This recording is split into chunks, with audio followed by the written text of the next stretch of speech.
Mi ha colpito una università che diceva: noi non terremo conto della valutazione che hai ottenuto a scuola, ma del tuo merito.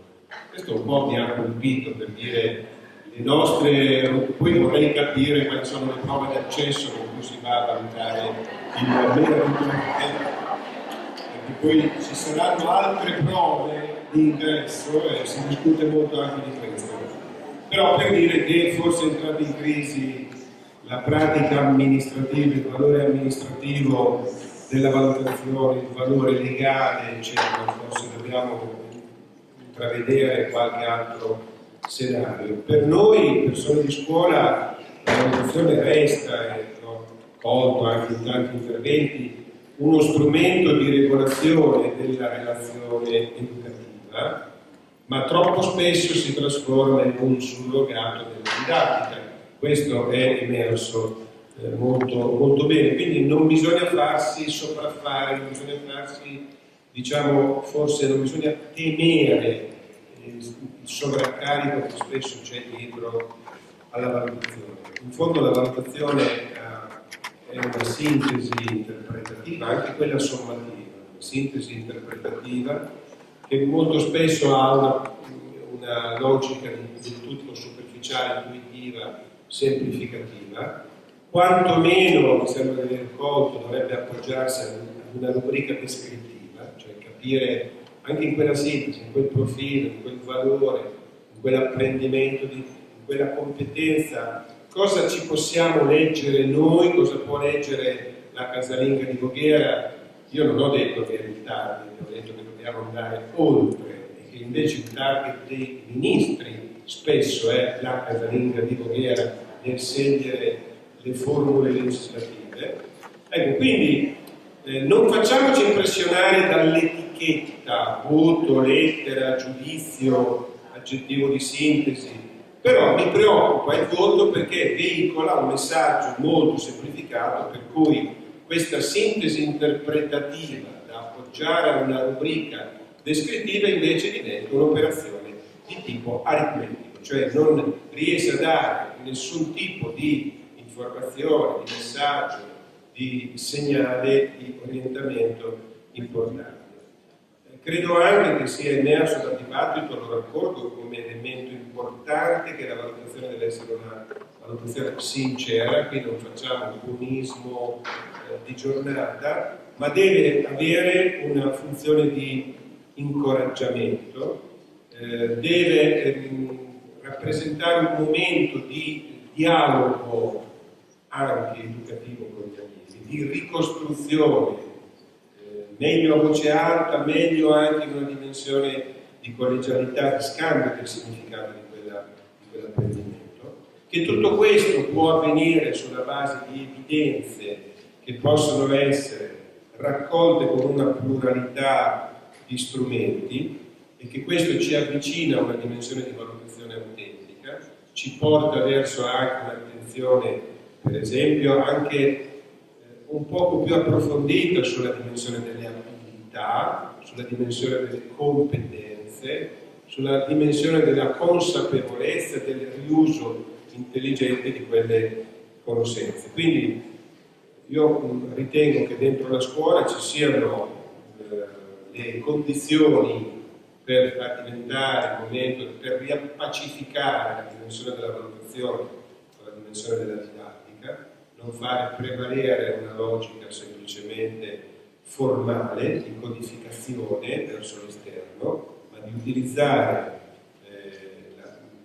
il lavoro che si può fare attorno alla valutazione, la ricerca che si può fare come un elemento prezioso per scavare in quella scatola nera che è la vita della classe, che è la didattica, che è il senso dell'apprendere, che è cosa faccio quando osservo situazioni non soddisfacenti. Quindi direi ancora una speranza di un uso ragionevole e intelligente della valutazione, anche delle cosiddette prove in base, se riesco a delimitare il significato ed avere informazioni. Credo anche che la suggestione che ci lanciava Maragliano, cioè di dire ma se avessimo molte informazioni queste potrebbero diventare quel feedback in tempo reale che aiuta i ragazzi, noi, a capire. Ecco, bisognerebbe capire se si potrà, se è possibile elaborare un registro elettronico di quarta generazione, cioè in cui non sia semplicemente la battaglia navale per la media aritmetica dei voti che vengono assegnati, ma se ci sia questa capacità di leggere, di raccogliere informazioni, di restituircela, di farci in un qualche modo ragionare, perché al centro ci sarà sempre il fattore umano che dà un senso ai dati. La mia preoccupazione è che oggi ci sono talmente tanti dati che non riusciamo più a far fronte, non siamo educati alla gestione consapevole, ragionevole, intelligente, creativa delle informazioni. Le questioni sono molte, quindi inevitabilmente uno va per quindi per slogan. Primo slogan, il collega ha parlato di coraggiosamente dell'abolizione del titolo di studio. Sarebbe una grande confusione, nel senso che sarebbe una sorta di liberi tutti. Cioè, a questo punto facciamo scuola. Cioè, facciamo scuola per insegnare, facciamo scuola per far sì che imparino e non per, come si vuol dire, per il pezzo di carta. Il problema è che il pezzo di carta, quindi il valore formale, oggi è la grande coperta che copre vuoto. Uno studente addirittura un giorno mi ha detto: mi deve dare il voto, non aveva dato, cioè zero, mi deve dare il voto. Io ho detto: no, non ti do il voto e poi ti resta insomma, meglio che non ti do il voto, studia, poi ti presenti la prossima volta. No, lei mi deve dare il voto perché io pago le tasse. Aveva ragione, io pago le tasse, perché se uno si iscrive a determinati corsi, determinate animali, paghi e quindi. Allora, bisogna lavorare ad acquisire, per acquisire consapevolezza. Ed è una cosa grossa, perché se lavoro a questo obiettivo, inevitabilmente assumo un ruolo marginale, cioè di persona che dice le cose e delle cose scomode, cioè divento quell'intellettuale che non aiuta all'integrazione, ma aiuta invece a far nascere dubbi. Oggi l'intellettuale, anche l'insegnante, è positivamente valutato se svolge una funzione integrativa. Però questo riproduce l'esistente, e l'esistente si svuota sempre più di senso. Credo che invece il vero problema sia quello appunto di consentire all'intellettuale di essere, e quindi al docente, perché il docente è l'intellettuale, se non altro che la sua funzione di svolgere una funzione, come dire, critica, ma critica vera. Cioè, quindi l'intellettuale è quello che ha dei dubbi e che aiuta gli altri ad avere dubbi, perché attraverso i dubbi tu conosci il mondo, no? Quindi il vero problema oggi che abbiamo è che invece i ragazzi non hanno dubbi, perché non hanno curiosità, perché la scuola non riesce a dare curiosità. O meglio, hanno tantissime curiosità, ma le governano tutte fuori.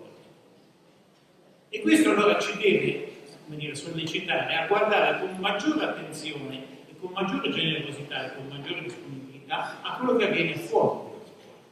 L'apprendimento. L'apprendimento oggi, fuori dalla scuola, avviene attraverso i social. Quindi è soprattutto un'esperienza sociale, di condivisione. Io imparo da te, tu impari da me. Imparo nell'interazione, imparo nel dialogo, imparo nella co-costruzione. Ma noi stessi, se abbiamo un minimo di esperienza di social, sappiamo che quando c'è un qualche strumento che non ci funziona, può essere una lavatrice con il cellulare, non andiamo a guardare sul manuale. Andiamo in internet e qualcuno mi sa risolvere questo problema e qualcuno lo trova subito che te lo risolve. Perché è la soluzione tecnica mediata dalla persona. Quindi il vero apprendimento è quello che io faccio tra diversi ma vari. Paradossalmente imparo di meno quando ho un insegnamento. Perché? Perché gestisce tutto lui e quindi mi aiuta a essere disinteressato, o meglio, essere interessato soltanto alla sanzione. E questo spiega allora perché stiamo di fatto assistendo a quello che Felice aveva preconizzato 40-50 anni fa, cioè la descolarizzazione. Le società sono tutte descolarizzate. In che senso? Scusate, le scuole ci sono, tutti noi siamo, come dire, viviamo quanto siamo pagati da questa istituzione, quindi ci mancherebbe, non è in questo senso che le società sono descolarizzate, ma nel senso che le società attuano meccanismi di riproduzione del sapere all'interno dei quali il compito della scuola è sempre più marginale. E infatti, quando passiamo alla dimensione del lavoro, oggi vengono particolarmente apprezzate, diciamo, competenze che sono molto lontane da quelle della scuola. Pensate ai soft skills, cioè la capacità di stare assieme, di collaborare, di avere idee all'interno di una situazione condivisa. La scuola direi che quasi pare il tuo opposto questo, no? La scuola ti aiuta alla concorrenza, cioè ti incita alla concorrenza, quindi la negazione delle soft skills. E arriviamo qui al problema dei genitori. Chi sta dentro la scuola dice io vorrei, però loro mi chiedono. Questo è un altro grossissimo problema.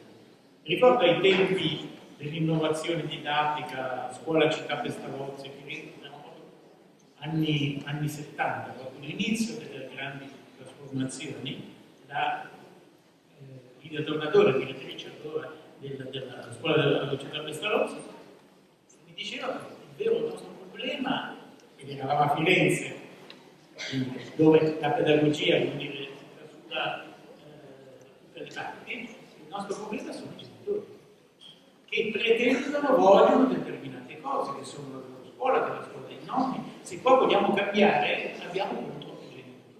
Quindi il vero problema, poi da quello che sono arrivati gli organi collegiali che hanno di fatto sancito, diciamo, il fatto che il genitore, interessandosi di scuola, ha voce, diciamo, nella determinazione di quello che la scuola deve fare, anche se poi non è una voce operativa, di fatto però lo si sente.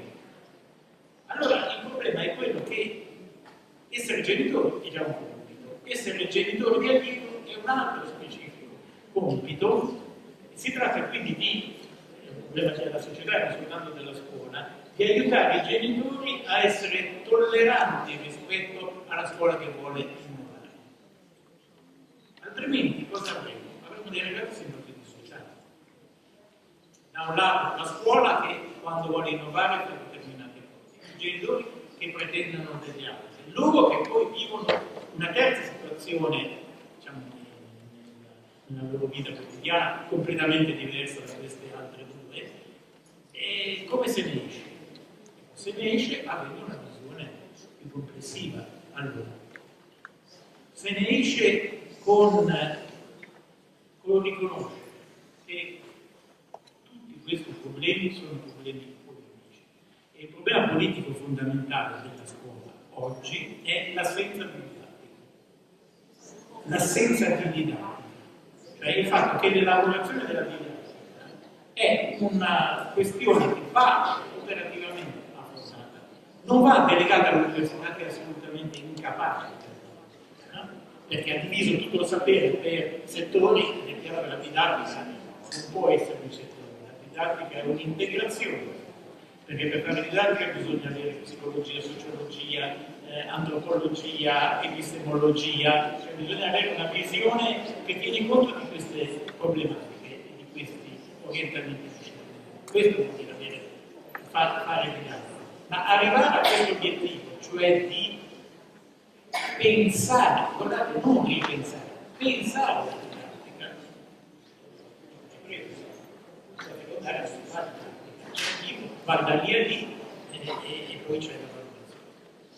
Ecco, pensare alla didattica vuol dire veramente affrontare un tema nuovissimo, no? Cioè come faccio in modo che soggetti eterogenei sviluppino un sentire e un conoscere comune.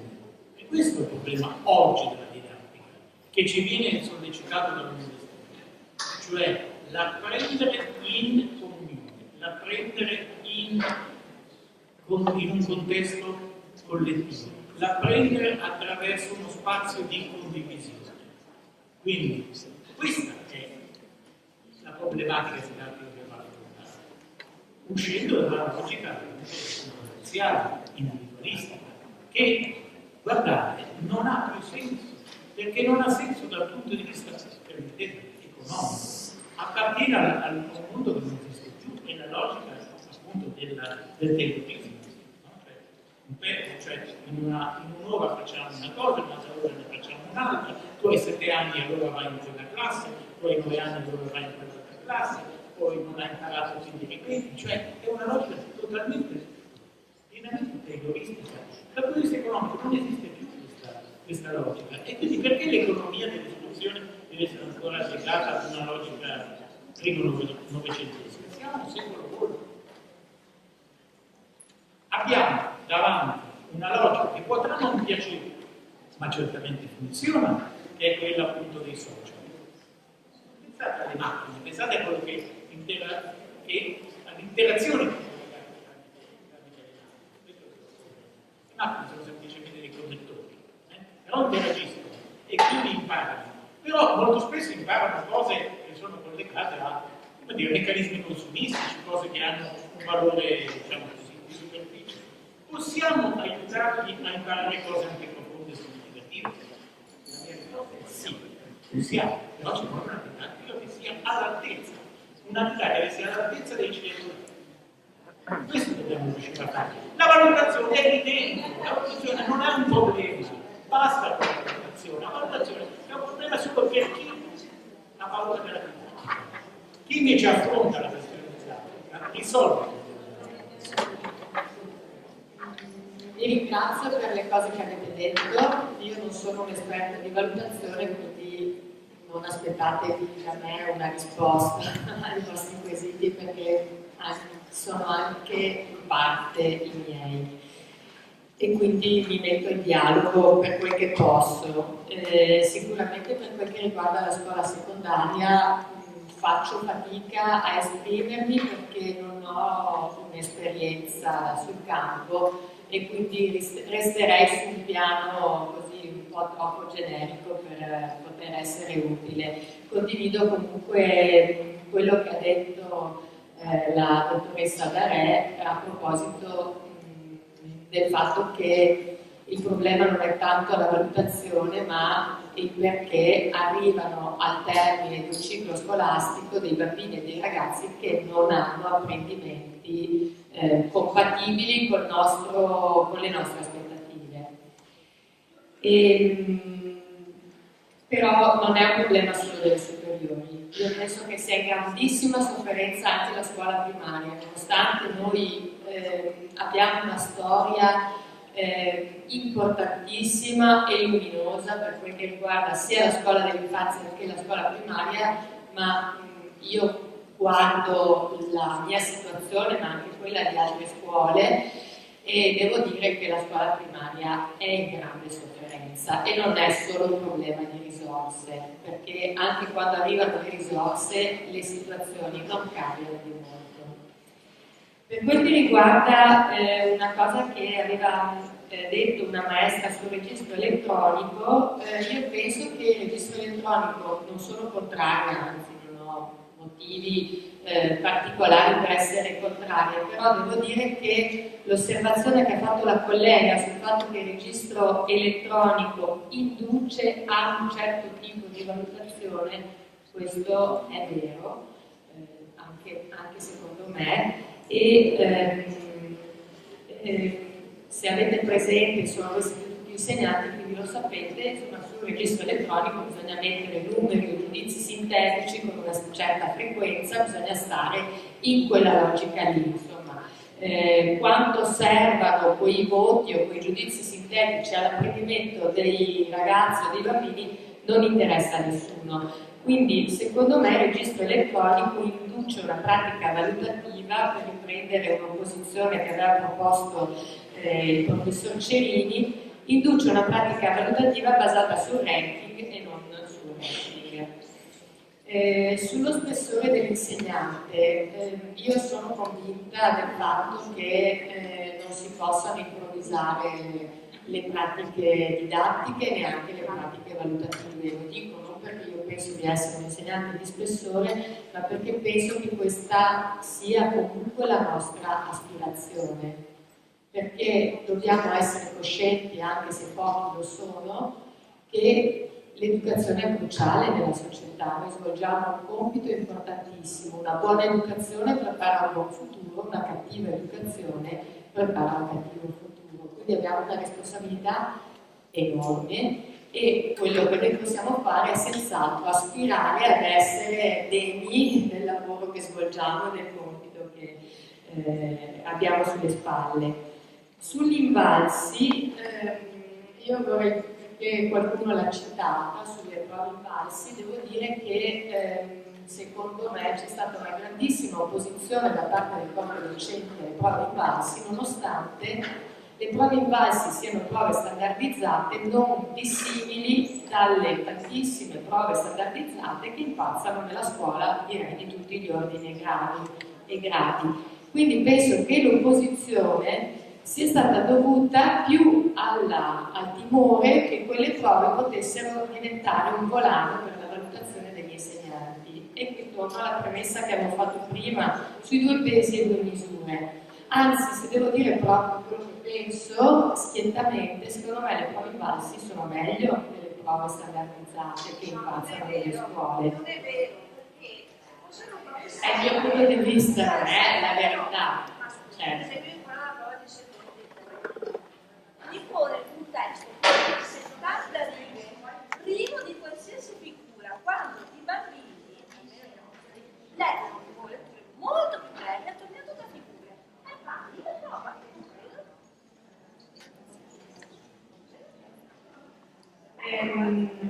Allora, dicevo che secondo me le prove invalsi sono meglio delle prove che comunemente standardizzate, che comunemente girano nelle scuole, anche se non sono la perfezione assoluta, come non può essere perfetta nessuna prova di tipo standardizzato. Vi faccio un piccolo esempio che è successo nella mia classe seconda, nello scorso ciclo. Bisognava fare un abbinamento nome-aggettivo. Il nome era il cane e gli aggettivi erano peloso, grande, adesso non me li ricordo. Uno di questi aggettivi era piovoso. E una bambina della mia classe, con molto buone competenze linguistiche, aveva abbinato il cane a piovoso. Allora poi io le avevo chiesto come mai avesse fatto questo abbinamento e lei mi ha risposto: quando un cane bagnato si scuote, fa piovere. Mi sembra un esempio del... Sì, la prova standardizzata non può mai essere perfetta, non può mai considerare tutte le possibilità. Ultima cosa che volevo dire a proposito di valutazione riguarda un aspetto che non abbiamo toccato, però ve lo lancio, visto che siamo in una riflessione, in un dialogo. Dunque, la valutazione sui passaggi tra un ordine di scuola e l'altro. Allora, sono stati, forse dico una cosa che voi non vi aspettereste di sentir dire da me, comunque, quando hanno abolito l'esame della scuola primaria, io un po' ci sono rimasta male. E vi spiego perché. E rispolvero i miei studi di sociologia, ma li rispolvero avendo verificato questa cosa nel concreto. Io penso che i riti di passaggio siano molto importanti e quindi il primo anno in cui non c'è stato l'esame, io ho fatto un'attività con la mia classe quinta ed era questa. Abbiamo, come nelle società indiane, dato un nuovo nome ai bambini. Quindi i bambini uscivano con un altro nome dalla scuola primaria e questo nome se lo portavano alla scuola secondaria. Il nome era composto di un nome e di un aggettivo. Il nome era scelto da ogni bambino per se stesso, l'aggettivo gli veniva dato da un gruppo di bambini. Quindi loro uscivano con un nome nuovo che poteva essere Aquila Rossa. Loro hanno dato un nuovo nome anche a me e devo ringraziarli perché anche per noi c'è un passaggio forte quando una classe contagisce. E a questo proposito